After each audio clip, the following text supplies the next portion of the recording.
आज हम बात करते हैं चैप्टर नंबर 3 कृषि आय की। कृषि आय भारतीय आयकर अधिनियम की धारा 10(1) के अंतर्गत कर मुक्त है। लेकिन अगर कोई करदाता किसी विदेश से कृषि आय प्राप्त करता है तो वह कर मुक्त नहीं है। विदेश से प्राप्त की गई कृषि आय अन्य साधनों की आय शीर्षक में कर योग्य होती है। कृषि आय की परिभाषा आयकर अधिनियम की धारा 2(1)(a) के अंतर्गत दी गई है, जिसके अनुसार कृषि आय से आशय है नंबर 1 भारत में स्थित एवं कृषि उद्देश्यों के लिए प्रयुक्त भूमि से प्राप्त किराया अथवा लगान।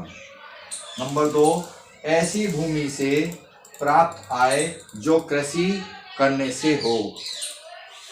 नंबर 3 कृषि भवन से प्राप्त आय जो उसके अधिकार में हो तथा वह निम्नलिखित शर्तें पूरी करता हो।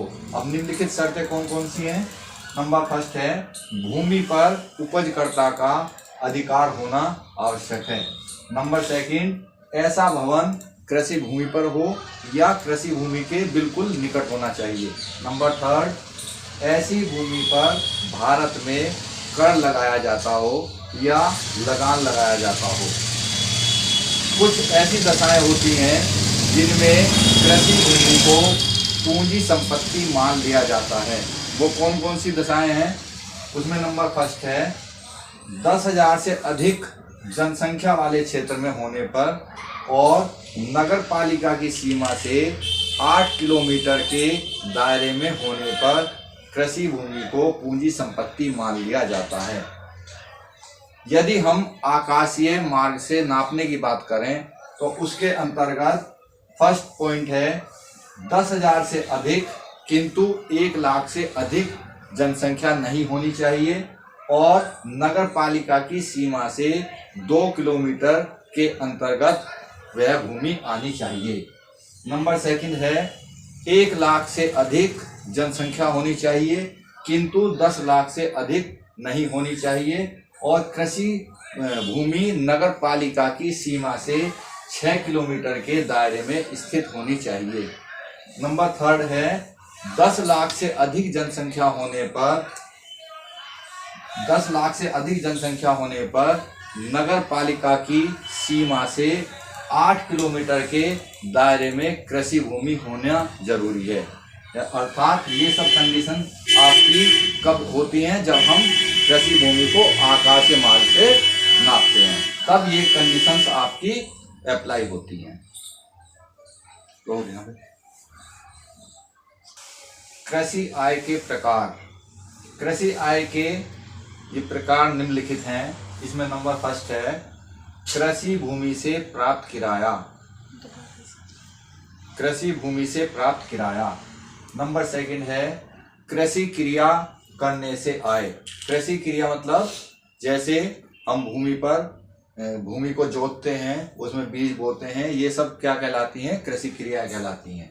नंबर 3 है कृषि उपज को विक्रय योग्य बनाने से आय। अर्थात जो कृषि उपज होती है उसको साफ करना या उसको ऐसे इस तरीके से प्रसंस्करण करना जिससे कि वो बेची जा सके, तो उसे हम क्या बोलते हैं? कृषि उपज को विक्रय योग्य बनाने से आय। नंबर 4 है कृषि उपज को बेचने से आय। जब हम कृषि की कोई उपज होती है उसको बेचते हैं तो उससे जो आय होती है वो भी क्या मानी जाती है? कृषि आय। इसके बाद है फार्म हाउस से आय। फार्म हाउस अधिकतर क्या होता है कि कृषि भूमि के आसपास ही होता है। वो क्या कहलाता है? फार्म हाउस कहलाता है। या तो कृषि भूमि पर होगा या कृषि भूमि के बिल्कुल पास में होगा। इसके बाद है पौधे अथवा बीज उगाने से आय, जैसे कि नर्सरी वगैरह।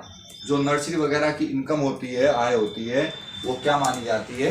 कृषि आय मानी जाती है। इस तरीके से ये क्या चीजें हैं? कृषि आय के प्रकार हैं, जो कि इनसे प्राप्त अगर आय आपको होती है तो क्या कहलाती है?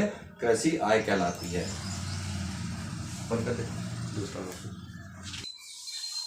कुछ विशेष व्यवसायिक क्रियाएं होती हैं जिनमें कृषि आय और गैर कृषि आय को हम अलग अलग बांटेंगे।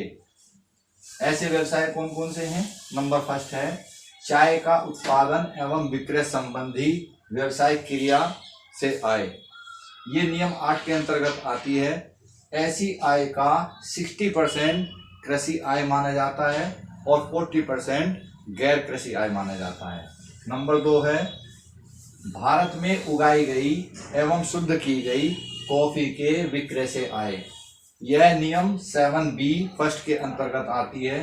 इसका 75% कृषि आय माना जाता है और 25% गैर कृषि आय माना जाता है। भारत में उगाई गई या शुद्ध की गई या तपाई गई या एकत्रित की गई कॉफी के विक्रय से आय। यह नियम 7B फर्स्ट ए के अंतर्गत आता है।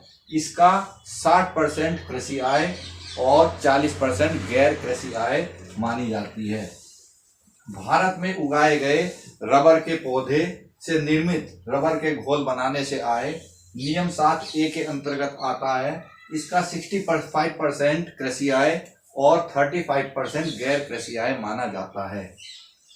ऐसे मिलों की आय जो अपने फार्मों से कृषि उपज प्राप्त करते हैं और अपने मिलों में उसका प्रयोग करते हैं, उसके लिए जो कृषि आय होगी वो उपज का उचित बाजार मूल्य होगा और उसमें से उपज के खर्चे घटा दिए जाएंगे। और गैर कृषि आय जो होगी उसमें व्यवसाय की कुल आय में से उपज का उचित बाजार मूल्य घटा देने के बाद जो शेष बचेगी वो गैर कृषि आय कहलाएगी। कुल आय 3 लाख रुपए और कृषि आय 10,000 रुपए हो तो इस पर कैसे टैक्स कैलकुलेट करते हैं अब मैं आपको वो बताता हूँ। देखिए सबसे पहले कुल आय 2,50,000 से ज़्यादा होना आवश्यक है और कृषि आय 5,000 रुपये से ज़्यादा होना आवश्यक है, तभी हम उसको ऐड करते हैं। केवल ये टैक्स के पर्पज से ऐड की जाती है, इसका टैक्स वैसा का वैसा ही घटा दिया जाता है। जैसे अगर कुल आय आपकी 3 लाख रुपए है और एग्रीकल्चर इनकम 10,000 रुपये है तो इसको टोटल आय में जोड़ने पर 3,10,000 रुपये होंगे, जो क्या कहलाएगा? Aggregated income. जब हम कृषि आय को कुल आय में जोड़ देते हैं तो ऐसी इनकम को हम क्या बोलते हैं? एग्रीगेटेड इनकम या एकत्रित आय। अब एकत्रित आय पर कैसे कर निकाला जाएगा वो मैं आपको बताता हूँ। सबसे पहले 2.5 लाख रुपए तक इनकम एग्जम्प्ट होती है, इसलिए 2.5 लाख पर कोई कर नहीं लगाया जाएगा। अब हमारे पास 3,10,000 में से हमने 2.5 लाख रुपए घटाने के बाद जो बैलेंस बचा वो कितना है? 60,000। 60,000 पर 5% टैक्स लगा तो कितना आ गया? 3,000। अब 3,000 रुपये हमारे पास टैक्स है। इसमें से हम एग्रीकल्चर इनकम पर 5% के हिसाब से टैक्स को लेस करेंगे।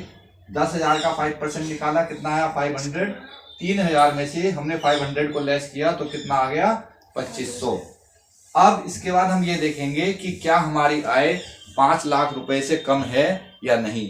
अगर 5 लाख रुपए से आय कम होती है तो एक रिबेट मिलती है अंडर सेक्शन 87A में। उसकी मैक्सिमम लिमिट है 12,500।